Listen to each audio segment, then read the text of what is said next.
Hey everyone, thank you for clicking on the video. Today we're gonna watch Venom: The Last Dance pitch meeting.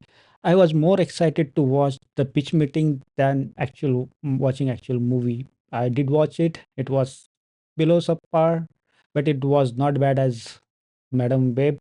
But it wasn't good either, and they didn't show Venom for most of the time because whenever he's gonna turn Venom, the scary creature, is gonna find him. So that's the reason they went it. And suddenly Venom dance, I think it just for showing that, it just for, I think, TikTok clips or Instagram clips, so that's why they added that particular scene because it doesn't make any sense. But I think it's not called The Last Dance for no reason, and it could easily be have named Venom The Last Ride because he hitchhiked with the entire family for like 30 to 40 minutes, and it could have easily be called The Last Ride. But let me know your thoughts on the movie. But here we go with the Venom pitch meeting. So, you have a new Venom movie for me? Yes, sir, I do. Somehow we made it to 3. We did it! Yeah. So what are we gonna... It's quite crazy to me that they created a Spider-Man villain movie without showing Spider-Man. They made a trilogy. They didn't even show him into Spider-Man No Way Home, but as a villain, not as like for cameo, but they didn't show him. It's quite crazy to me. Gonna do with that whole Venom has visited the MCU post-credit scene we did? Nothing. We go back to the Sonyverse and Venom says he hates multiverses. Okay, well, we dipped our toes in. That was exciting. Everyone is saying that they hate multiverses, Deadpool, Venom. But the thing is, I do really love multiverse. Loki, What If Season 1, Spider-Man No Way Home. They are they are great if they write it out as a really nice script. It's very great. Okay. But they are not writing it. They are just now trying to keep push away the multiverse stuff. But it's quite great if they write it a pretty good script, but they are not doing for some reason. Technically, we're part of the MCU now. Technically we are, so MCU adjacent and Spider-Man adjacent. fans can kind of imagine a world where Spider-Man and Venom would have interacted, potentially. that's what people are paying us for, sir. For some reason, yes, they seem to be. So we're gonna meet the bad guy of this movie. Because people are hopeful, Ryan.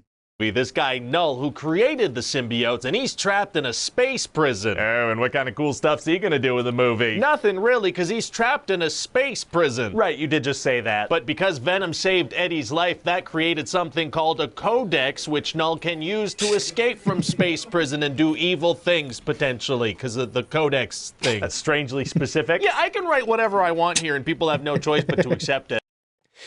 Well, that's a valid reason. They can write whatever they want. Oh, neat. So in this movie, whenever Eddie and Venom transform fully, they can be tracked by this scary monster that Null sent after them. This monster was really scary and well thought out and well designed. So The whole time I was thinking how they gonna kill this monster. And in the end, he was dead based on, like, he was dead by acid. I don't think why did Venom has to contain it. If they could have easily throw acid on him and he would have died. That's what they are going with. premise is that we can't really see full-on Venom much in this full-on Venom movie. Precisely. I guess That's what they want, right? That's what they want. that's what people want to see. Anyway, so at the same time, Eddie's on the run because he's a murder suspect because of the last movie. He's being chased by this military guy, Strickland. Oh, we should get Chiwetel Ejiofor to play the military guy. The guy who played Baron Mordo in Doctor Strange. Strange. Yeah, that way people will see him in the trailers and be like, wait, is this all connected multiversally? And then when they watch the movie, they'll be like, oh no, it isn't. It's not that. But by then, we already have their money. Smart. So anyway, after being chased by an Smart. alien monster in the military a bit, Eddie's gonna hitchhike with this family. And what's their deal? Well, they're kind of weird, and the dad is bringing his family to see Area 51 before it gets shut down. We should get Reese Fans to play the dad. The guy who played the lizard in The Amazing Spider-Man and Spider-Man No Way Home. That's right. We had Venom in a post-credit scene of that movie. That's right. So why would we... I just explained to you why. Fair enough. MCU adjacent, multiverse adjacent. Well, connecting the dots, showing the Easter eggs, uh, characters are so barely an inconvenience. Okay, let's trick these suckers. Acting like you're about to do something fun and then not doing it is good. Oh, so what else happened? Oh, well, that's a misdirect. That's a very clever misdirect, by the way. Well, it just so happens that a bunch of Is he going to say tight or not in this video? symbiotes are being kept at Area 51. Oh, wow. What are the odds of Eddie accidentally heading that way? I told you I can write whatever I want. Crazy. So after spending kind of a weird amount of time road tripping with his family, Eddie's gonna get dropped off in Vegas. Las Vegas? Yeah. Oh, wow. Wow. And who Well, whenever you mention Vegas, it's automatically the last one, right? does he run into there? But Mrs. Chen, the woman who runs the local convenience store Is it Las Vegas or Las Vegas? Sorry, Las Vegas. near his place in San Francisco. Yeah, finds her at a slot machine at the first casino he walks into. Well, you really can write whatever you want, huh? I sure can, sir. So they're gonna completely transform into Venom so they can do a fun dance with her, set to ABBA. Oh, do they not know that when they fully transform, it attracts the deadly monster? No, they know. So why would they Because it's for TikTok Reels and Instagram Reels. TikTok video and Instagram Reels.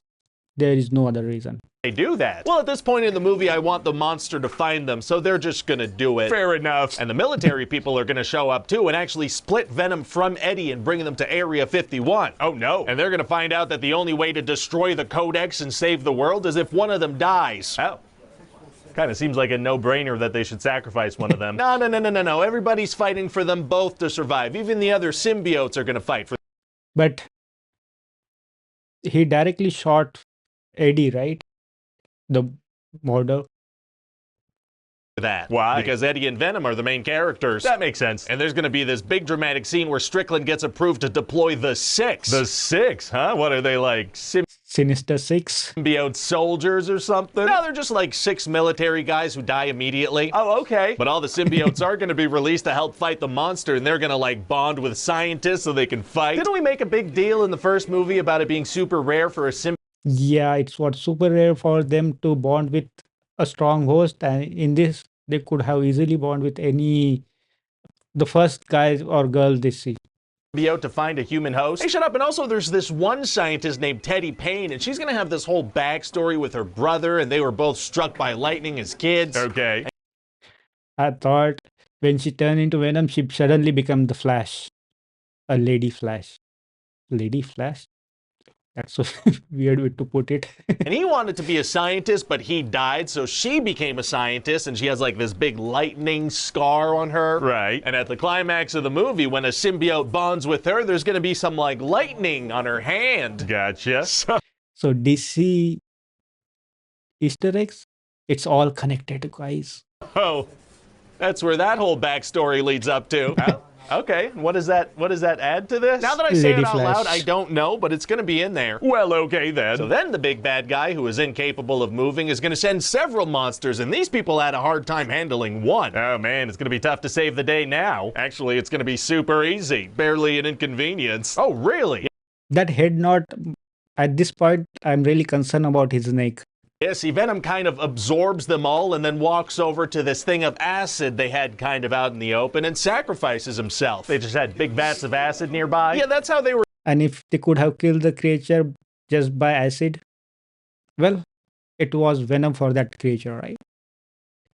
destroying things in Area 51 with acid. Yes, that is convenient. Yeah, so now Venom is dead. Well, he already mentioned that he can write whatever you want. And Eddie is sad, and we're going to have a nice flashback montage set to the song Memories by Maroon 5. What? Yeah, it was completely different vibe after the Venom dies. And so Technically, he doesn't die. There is a cockroach Venom. then we're done. What do you think? Oh, it sounds like a good time. I just feel like maybe we should leave it a bit more open-ended. Isn't this the last one that Tom Hardy's doing? Yeah, but I mean, if this movie does super well, we're going to feel kind of silly if we don't leave an open door. Okay, well, we can have a post-credit scene where Null kind of shows his face, and it's like, oh, he's still there. Love. I think they are making Null as a Thanos level bad guy in Sonyverse. But the artwork for Null was scary. I think they copied it from some anime, maybe. But it's what I think when I saw the face of Null, I thought I saw it somewhere from game or some anime, but they might have just used some inspiration for that. Of it. And maybe we show a cockroach that has some symbiote on it. Perfect. All right. Let's hope this one hits a franchise high. Box office Venom 3 closes out Tom Hardy's franchise with a record low opening weekend. Well, that makes sense if you are going to create a Spider-Man adjacent, a Spider-Man supervillain trilogy without showing Spider-Man or with a good script either. That's what gonna happen. The only Venom I like the first one. The only Venom I liked is the first one. After that, I think it all went downhill. First one was fun, and that was enough, I guess. But they had to make a trilogy out of it, and it didn't make any sense that they don't show a slight Spider-Man connection or a Sinister Six connection or anything. But I was looking forward for this pitch meeting. I was waiting the whole week to see the pitch meeting rather than watching actual movie. But I watched it. It wasn't that good, but it was average. It wasn't bad as Adam Web, but it wasn't great either. I was expecting a spectacular ending, and I thought Tom Hardy is leaving the Venom because Sony is not letting him bond like fight with a Spider-Man. So that's why. And there is weird contract going on between Spider-Man and MCU, like where they're gonna fit the Spider-Man movie, Tom Holland's Spider-Man movie, and the Spider-Verse. Well, if you enjoyed the reaction, please leave a like and subscribe. And see you in the next one.